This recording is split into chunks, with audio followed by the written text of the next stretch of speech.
Hey buddies, welcome to my channel Study Buddy. In this channel, I'll be uploading all the solutions from CBSE Class 10 Mathematics.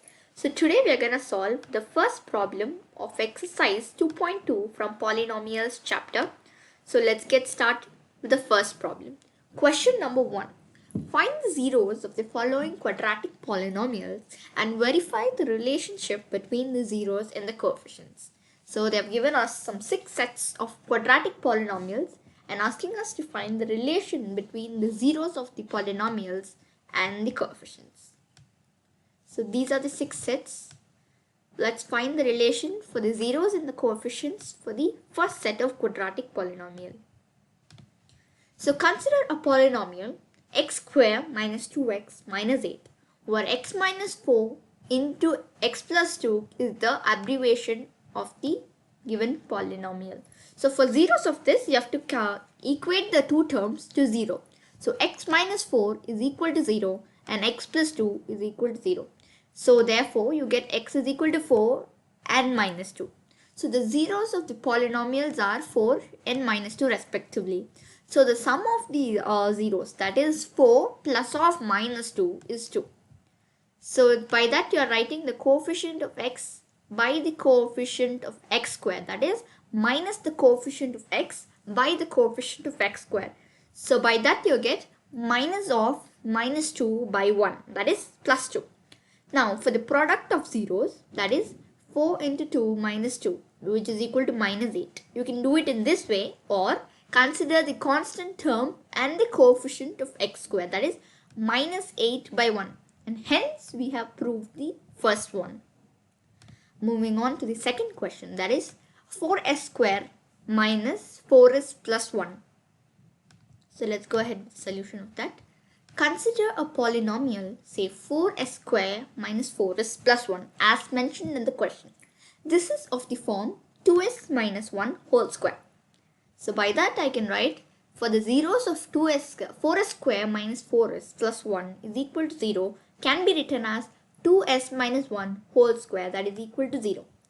Now equating 2s minus 1 equal to 0, you get s is equal to 1 by 2. So the polynomial has equal zeros, that is 1 by 2 and 1 by 2. Both the zeros of the polynomials are same. Now the sum of the zeros is 1 by 2 plus 1 by 2, that is 1 or 4 by 4. It can be written as anything, 4 by 4 or 3 by 3. For convenience, we are taking it as 4 by 4.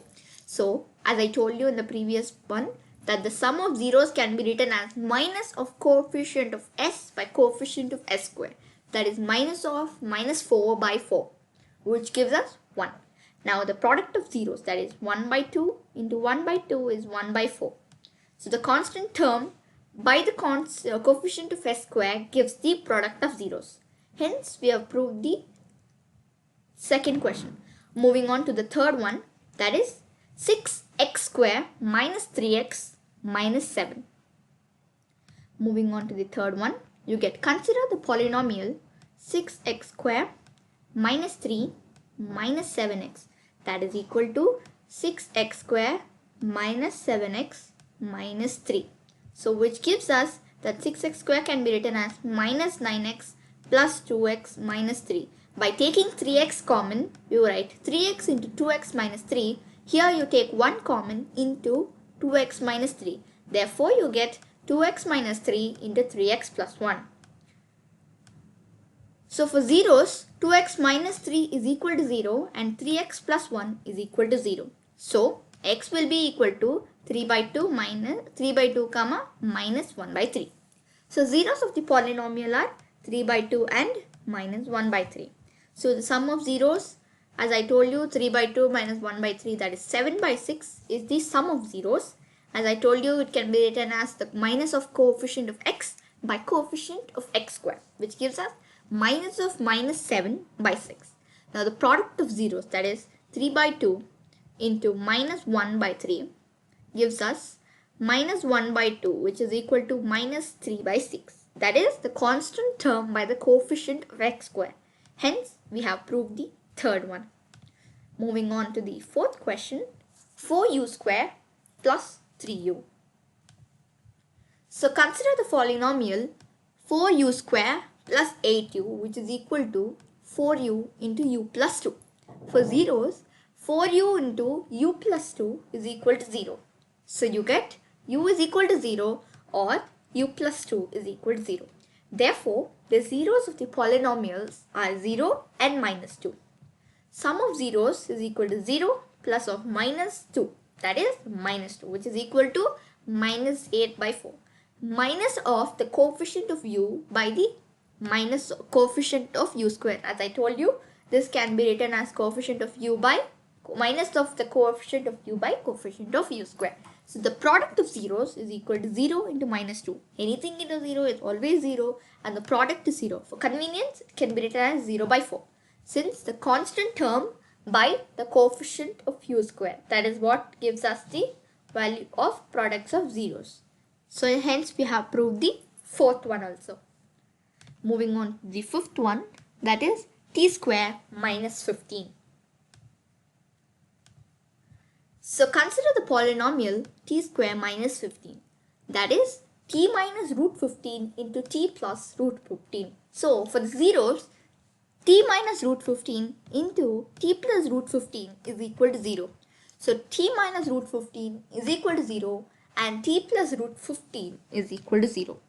By separating the terms, you get t is equal to root 15 and t is equal to minus root 15. Therefore, the zeros of the polynomial are root 15 and minus root 15. Moving on to the next half of the solution, the sum of the zeros is root 15 plus of minus root 15, that is 0. So minus 0 by 1, as I told you, sum of zeros can be represented as minus of coefficient of t by coefficient of t square. Now the product of zeros is equal to root 15 into minus root 15, which gives us minus 15. That is minus 15 by 1, since product of zeros can be represented as constant term by coefficient of t square. Hence we have proved the fifth one. Moving on to the sixth bit, that is 3x square minus x minus 4. So considering the polynomial 3x square minus x minus 4 is equal to 3x square minus 4x plus 3x minus 4. By that I take x common and in the second term I take 1 common. So x into 3x minus 4 plus 1 into 3x minus 4 is equal to x plus 1 into 3x minus 4. By that, for obtaining the zeros of the polynomials, I take x plus 1 is equal to 3x minus 4, which is equal to 0. So x plus 1 is equal to 0 and 3x minus 4 is also equal to 0. Here, x is equal to minus 1 and 4 by 3. For the zeros of the polynomials are minus 1 and 4 by 3. For the sum of zeros, I take 1 plus 4 by 3, that is equal to 1 by 3, and minus of minus 1 by 3, that is minus of coefficient of x by coefficient of x square. By the products of zeros, we get minus 1 into 4 by 3, that is equal to minus 4 by 3, since we can represent the product of zeros as the constant term by coefficient of x square. So hence we have proved the sixth problem as well. So we have finished solving the problem. In my other videos, you'll find the solutions for the remaining problems. So please do refer my channel for further videos. Thank you.